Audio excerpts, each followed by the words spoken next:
La conciencia de universalidad que la sociedad europea había logrado a finales del siglo XIX fue consecuencia de su realidad histórica. Si bien el contexto histórico de los mexicanos fue diferente, esa conciencia de universalidad también formaba parte de su realidad, no solo porque desde el siglo XVI la occidentalización de su cultura fue un hecho, sino además porque a pesar del lógico distanciamiento que tuvieron con Europa por la búsqueda de su soberanía a partir de 1810, los mexicanos nunca dejaron de tener contacto con el continente, ni tampoco los europeos renunciaron a visitar al país y mantener comunicación con sus habitantes. Por eso, y ya sea por el vínculo directo con diversos extranjeros o a través de sus libros y su prensa, los mexicanos que vivieron el paso del siglo XIX al XX compartieron con aquellos una serie de valores que se vieron reflejados, entre otras cosas, en la arquitectura construida a lo largo de todo el territorio nacional. Esa arquitectura demuestra el espíritu universal que los mexicanos en sus distintos sectores y con sus naturales diferencias supieron imprimir a los espacios que formaban parte de su cotidianidad. Desde tiempos remotos, la arquitectura ha producido además una amplia gama de estructuras que acogen y reverencian a la muerte. Túmulos, tumbas, pirámides y catacumbas, catafalcos, sarcófagos, mausoleos, criptas, capillas ardientes, todos creados para los muertos y habitados por ellos. En México, la creación generalizada de cementerios civiles a partir del siglo XIX nos permite revisar a través de sus monumentos funerarios no solo la historia urbana, arquitectónica, social y de la cultura local, sino además las de otras culturas que en su intento por eternizar la vida de sus personajes crearon innumerables ritos, mitos y creencias que hoy forman parte de la cultura universal y que perviven y son transmitidos por las estructuras funerarias.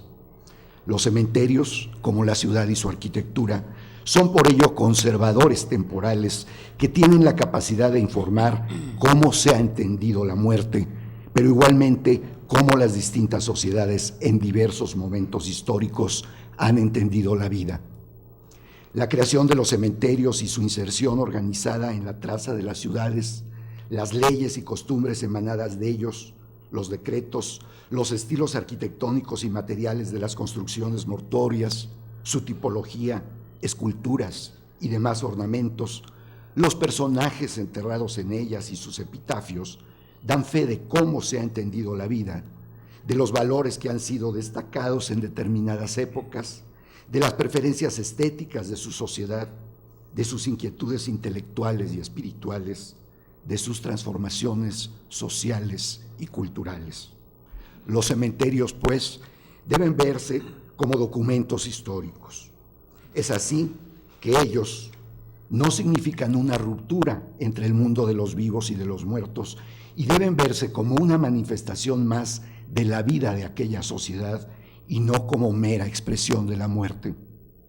Epidemias, guerras, hambrunas, incendios, así como las consecuencias de fenómenos naturales, inundaciones, terremotos y sequías, fueron algunas de las causas que dieron lugar a la creación de algunos cementerios mexicanos durante el siglo XIX. Fueron, pues, espacios prácticamente improvisados frente a las calamidades. Otros tantos surgieron a partir de proyectos arquitectónicos previamente elaborados y sujetos a una legislación. Es así que las dimensiones, la traza y organización espacial de los cementerios, así como la composición y la calidad de sus monumentos funerarios, resultan muy variadas. Las circunstancias locales también posibilitaron o impidieron que se aplicara a los muertos enterrados en ellos una diferenciación cronológica de profesión u oficio, de religión o fe, de tendencias políticas y de las causas de fallecimiento.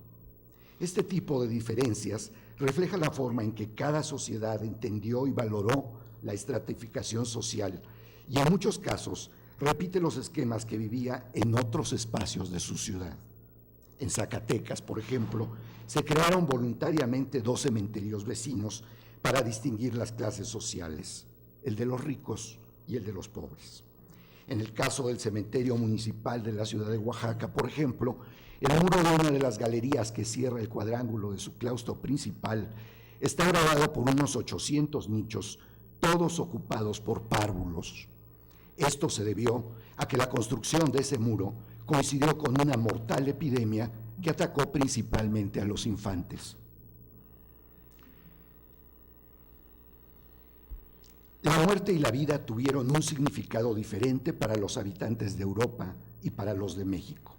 Ni la Revolución Industrial, ni la Revolución Francesa, con todos sus ideales y realidades, ni los problemas ontológicos que ambas generaron, guardaron un paralelo en el contexto histórico nacional. Aunque las características negativas de la naturaleza humana no eran una novedad,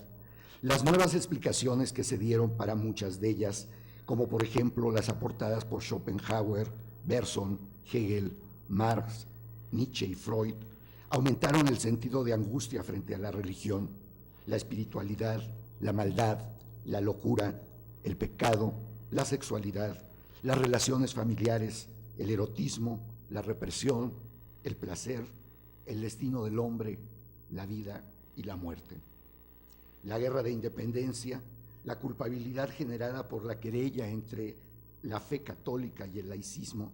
las continuas y desgastantes luchas internas entre liberales y conservadores y los múltiples problemas generados por las intervenciones extranjeras dieron a los mexicanos de entonces motivos suficientes para forjarse un significado de la vida y de la muerte un tanto distinto al de sus contemporáneos europeos. Con todo, y sobre todo a partir del imperio de Maximiliano, los mexicanos tuvieron un contacto cada vez más estrecho con las transformaciones culturales europeas.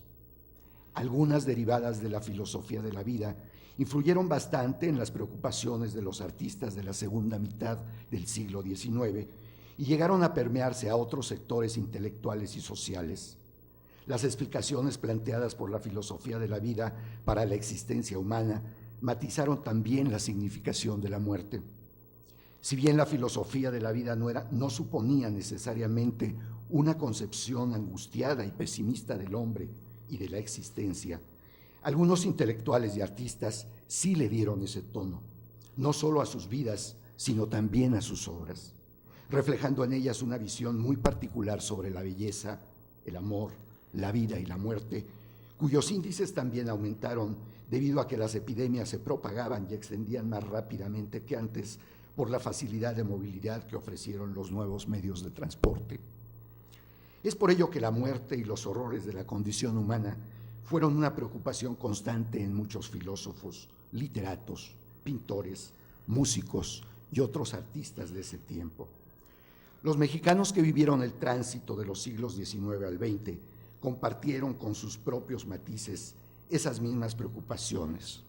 algunas porque son parte de la naturaleza humana y otras porque tuvieron difusión en el país a través de la prensa, la literatura y las artes. No es coincidencia que artistas como Herrán, Posada, Ruelas, Montenegro, Amador y Neve, entre muchos otros, manifestaran a través de sus obras esas preocupaciones. Todo ello se vio reflejado tanto en las estructuras y ornamentación de los monumentos funerarios, repletos de símbolos derivados de la historia universal, así como en los epitafios que daban fe no solo de quienes estaban sepultados en ellos, sino también de su filiación ideológica y espiritual. De entre todas las manifestaciones artísticas asociadas al duelo, la arquitectura es la más generalizada y perenne. La mayoría de los cementerios mexicanos muestran que durante el siglo XIX el arte se utilizó para exaltar el honor de los difuntos, al mismo tiempo que para mitigar el dolor de sus atribulados deudos. Es por ello que la riqueza ornamental de los monumentos funerarios, amén de la inversión económica que significó su construcción, ha sido interpretada con frecuencia como producto de una comunidad un tanto ociosa y superficial que necesitaba idealizar la muerte para poder enfrentarla. Sin embargo, esa necesidad no fue tan subjetiva como parece a simple vista, sino por el contrario, resultaba perfectamente congruente con la realidad histórica de aquella sociedad de fin de siglo. Frente a unas ciudades arquitectónicamente cada vez más ricas que mostraban paulatinamente su incorporación a la modernidad y a nuevos valores vitales, los monumentos funerarios no podían ser la excepción. Así, cada estrato social, en la medida de sus posibilidades, intentó llevar esa riqueza y esa modernidad hasta las últimas consecuencias, es decir, hasta la última morada de sus difuntos. Nada resultó más apropiado que la arquitectura historicista y ecléctica para que la sociedad decimonónica mexicana nutriera en ello su espíritu romántico y lo llevara a sus últimas consecuencias, la muerte propia y la de sus parientes. Familias enteras decidieron pervivir no solo en la memoria, sino a través de sus extraordinarios monumentos funerarios, los que evidencian las preferencias que aquella sociedad mostró por determinados repertorios arquitectónicos, por ciertos símbolos que eran reflejo de sus valores e ideales, o por los materiales que consideraban modernos o tradicionales. La gama de estilos a los que acudieron los mexicanos para la edificación de sus sepulcros va desde el neogótico hasta el neocéltico, pasando por el neorrománico, neoclásico, neomudéjar, neobarroco, Art Nouveau y el nacionalismo neoprehispánico. La presencia del mundo clásico se refleja en la tipología de los monumentos funerarios. Así, se recurrió al uso de cenotafios, mausoleos, templetes o pórticos, sarcófagos, pedestales, pilastras, columnas y obeliscos, cuyos diversos estilos y dimensiones evidencian sin duda las preferencias estéticas de los mexicanos, pero también su estatus económico, su ideología, etc. Mausoleos y pórticos gotizantes y clasicistas, obeliscos masones, sepulcros coronados por ángeles cristianos, epitafios y epígrafes en latín, español, francés, inglés y hasta en hebreo, conviven en un solo espacio, demostrando la vigencia del eclecticismo liberal hasta los primeros años del siglo XX. Durante el siglo XIX, fueron muchos los mexicanos que murieron de forma violenta, ya sea en las luchas armadas, por epidemias, terremotos y otras calamidades. Por ello fue común que en los cementerios se erigieran cenotafios. Estos rinden memoria a alguien cuyo cuerpo se perdió o fue sepultado en otra parte. Generalmente no contienen en su interior al difunto, por lo que puede ser desde una gran capilla hasta un pedestal, pórtico, obelisco e incluso únicamente una urna o columna. Sea cual fuere su forma, los cenotafios y cualquier otra estructura mortuoria, desde las más antiguas civilizaciones, evocan en sí mismos el símbolo de la montaña. Cada tumba es una réplica de los montes sagrados, depósitos de la vida. Dentro de la tumba, como sucede al interior de la montaña, se afirma la perennidad de la vida a través de sus transformaciones. Las columnas y pedestales, por su parte, añaden a la anterior asociación la del árbol cósmico. Se conciben entonces como el eje que comunica los tres niveles, el inframundo, el terrenal y el cósmico. Pero las columnas se relacionan también a los símbolos de la francmasonería, retomados del templo de Salomón descrito en la Biblia. Para los francmasones, cada logia significa un templo y cada columna de este representa a cada uno de los masones que conforman la logia. Por eso, fueron muchos los mexicanos que, asumiendo públicamente su estatus de masones, encargaron a sus deudos erigirles un sepulcro en forma de columna u obelisco. El cuidadoso diseño de la arquitectura funeraria, que repite la calidad de los edificios en los que la gente vivía diariamente, no solo evidencia el respeto que se tenía a la propia vida y el deseo de aferrarse a ella, sino también el propósito de trascender. Había un nexo claro, natural, entre la calidad de vida que se tenía y la que se deseaba tener en la eternidad. Las características del monumento funerario, su tipología, su ornamento, su epitafio, sus materiales, son testigos también de las preferencias ideológicas del difunto, de su gusto estético, de sus valores morales e intelectuales. Así, el fallecido y sus deudos buscaron a través de los sepulcros establecer un vínculo con las generaciones posteriores y transmitir sus valores e ideales. La variedad tipológica de los monumentos funerarios decimonónicos y el exuberante repertorio formal que integraron en sus diseños son clara muestra de la pluralidad cultural, que se vivía en el país. Aunque la generalidad de la historiografía mexicana caracteriza aquella época como afrancesada, la cultura nacional fue mucho más amplia. La riqueza arquitectónica de fin de siglo resulta natural si se piensa que después del historicismo, el eclecticismo fue prácticamente una síntesis de la historia del arte occidental y oriental desde sus orígenes hasta ese momento. Toda esta abundancia fue utilizada por los artífices del país para diseñar monumentos funerarios que reflejan una gran libertad y creatividad, y es por ello también que en algunos casos la incorporación de esculturas angélicas o humanas resultan prácticamente innecesarias ante el extraordinariamente variado ornamento de los sepulcros. La arquitectura funeraria nos permite distinguir, separados o integrados en un solo monumento, esquemas derivados del neogriego, neorromano, neorrenacentista, neomudéjar, neobarroco y neoclásico. Es frecuente encontrar mausoleos que incluso intentan ser una réplica de famosos monumentos de la antigüedad, templos dóricos y tolos griegos, capillas románicas, bizantinas y góticas, etc. La riqueza simbólica de los elementos arquitectónicos y ornamentales que el historicismo y el eclecticismo introdujeron en la arquitectura funeraria no era una novedad para la cultura mexicana. Tanto el lenguaje evangelizador del siglo XVI como el erudito del barroco, que solidificó la posición de los criollos como base del posterior nacionalismo, manejaron ampliamente en las artes y en las ciencias no solo la simbología clásica, sino también la católica, que desde sus orígenes había integrado la proveniente de muy distintas culturas, incluidas las orientales. Por ello, aún las cruces de los monumentos funerarios decimonónicos no solo pueden leerse desde su significado cristológico, sino desde conceptos más amplios que tienen que ver con los diversos elementos con los que se ornamentan. La arquitectura sepulcral no escapó del rasgo de modernidad que significaba el empleo de nuevos materiales.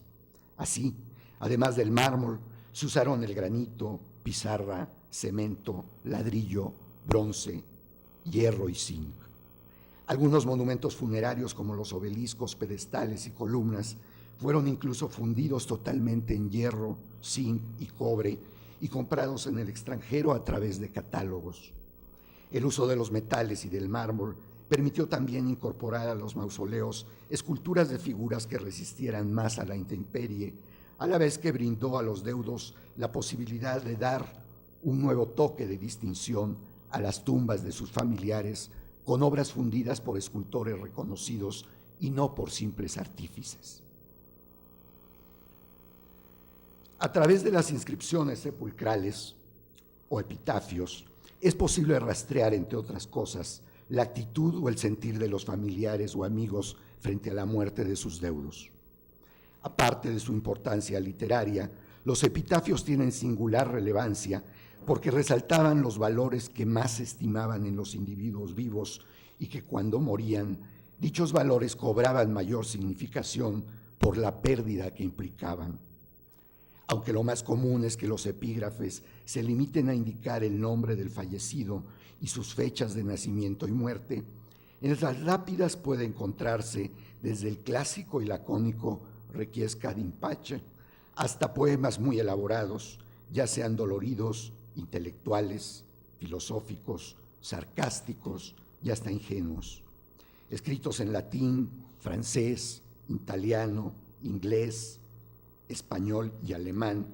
En ocasiones citan a la Biblia, a célebres poetas y pensadores, o simplemente improvisan pensamientos en prosa o verso compuestos por autores anónimos que por simpatía al difunto o a sus deudos los escribían gratuitamente o cobraban unos cuantos pesos porque de su inspiración dependía su economía.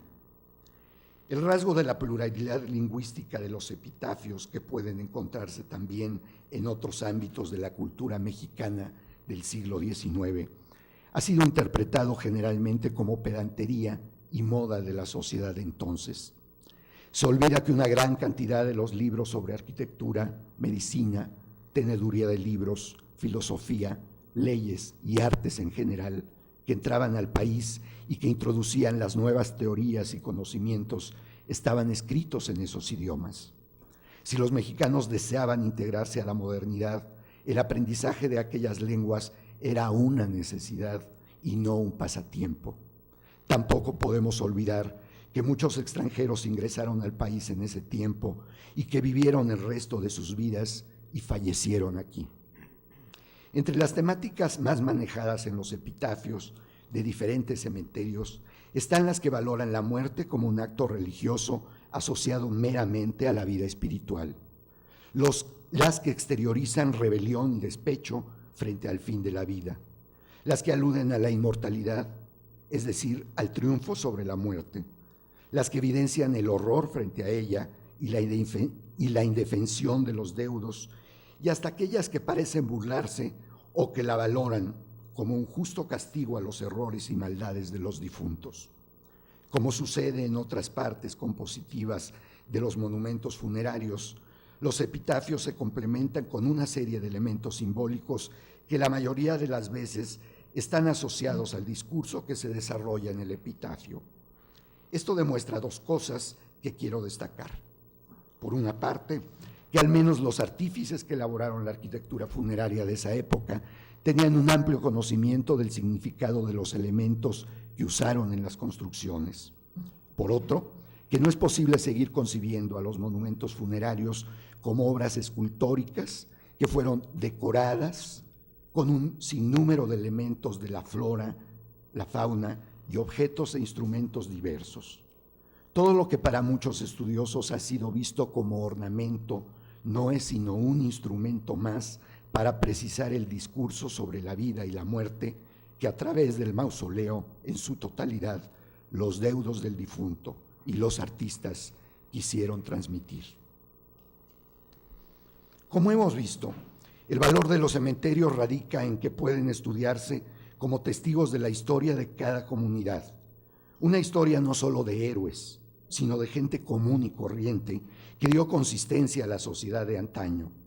Artesanos, comerciantes, orfebres, canteros, labradores, artistas, políticos, abogados, médicos, maestras y profesores, todos ellos mencionados con sus nombres en las lápidas de los mausoleos,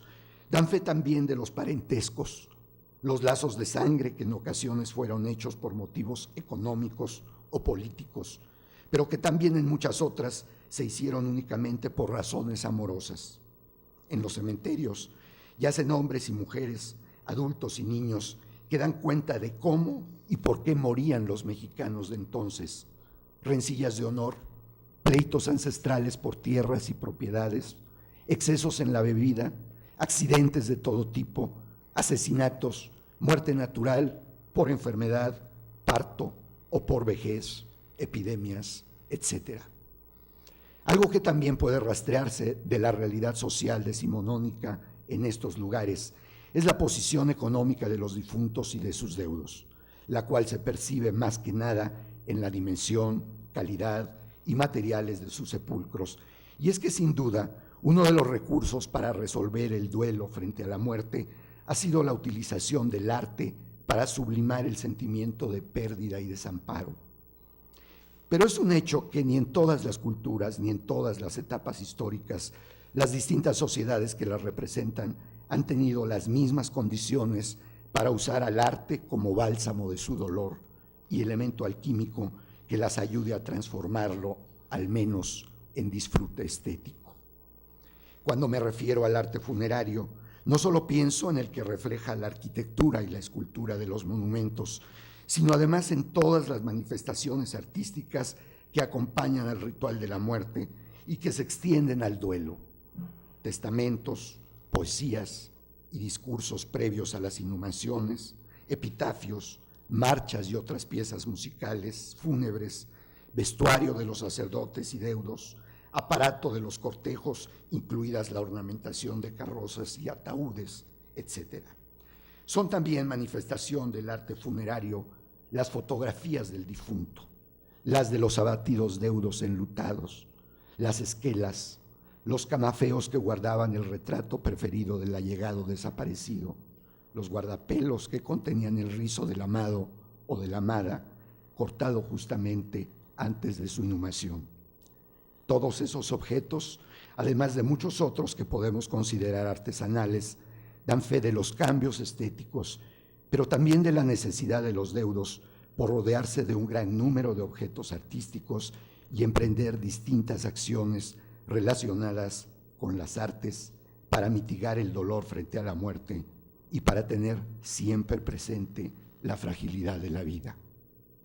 Con mayor o menor calidad, con mayores o menores recursos, usando uno u otro estilo del pasado, mezclándolos para dar lugar a una nueva creación ecléctica,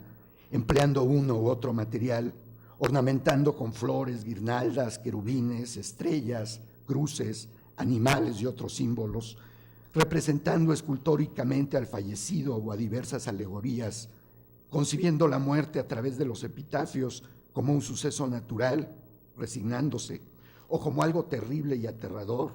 es decir, rebelándose contra ella. El hecho es que frente a la muerte, la sociedad decimonónica y de principios del siglo XX no renunció a su sensibilidad estética. No renunció, por dramática o trágica que fuera la muerte, a rendir un monumento digno, armónico y eterno a sus muertos, que sin duda respetaba y amaba. Gracias.